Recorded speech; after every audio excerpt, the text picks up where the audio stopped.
Are you anxious and nervous and restless, and do you feel uncomfortable inside of your body? It might be very, very, very clearly that your cortisol level is extraordinarily high. Listen to this. So for the last years, I was always wondering why I feel this anxiety, this restlessness, this nervousness, until very recently I found out that it's because of my cortisol. I'm probably not the only one here who drinks coffee on an empty stomach in the mornings. And honestly speaking, since I stopped doing this, my cortisol, and I am obviously not measuring my cortisol every single day, but just overall how I feel got so much more peaceful. And I know that in our society we don't really know anything about our hormones. We don't know anything about why we feel the way we feel. The education is slowly happening with like raising awareness overall and everything, but I'm telling you guys honestly, like, just not drinking coffee in the mornings on an empty stomach already changed so much. And it's only one thing. Like, you can have it with a little toast or fruit or an egg or your breakfast, or just adding milk and honey, for example, also changes how your body takes in the caffeine.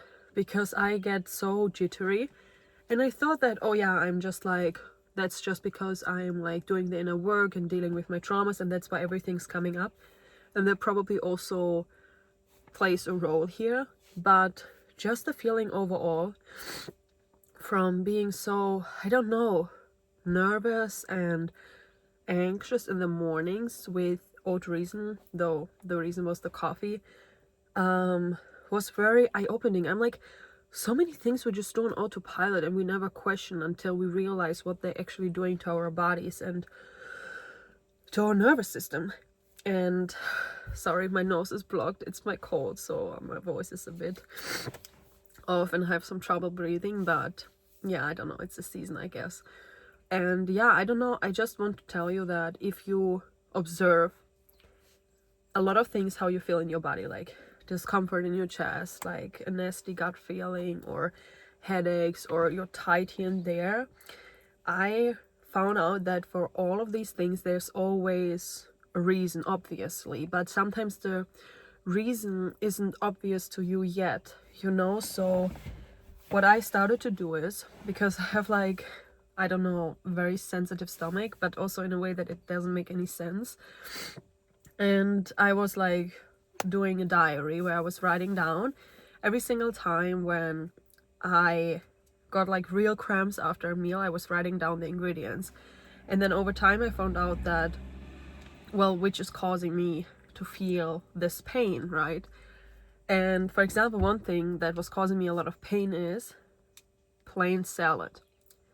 Like, I mean, I'm obviously not only eating leaves, right? I always eat this with, I don't know, I make like a salad bowl, or I just have it on the sides with like vinegar and olive oil. And if it's not a salad that's coming out of grandma's garden, it gives me pain. And I mean, on Curacao once, I was in like a greenhouse where they are growing the cucumbers and tomatoes and the salads, and I will never forget what I saw.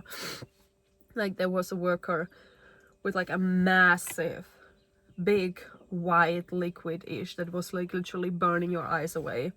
Like a spraying all the vegetables. And I was like, oh my goodness. And obviously, like, I'm washing my vegetables and my fruits, but I feel like it's so deep inside that all these pesticides get into you. And that's why I have so much problems with eating vegetables and salads, though I really like them. Like, I only don't have problems when it comes from like a grandma's garden or something and there are no pesticides on top of everything. But I don't know, I just like, that makes me question, like, I was thinking, oh, I'm so healthy, I eat so healthy and everything.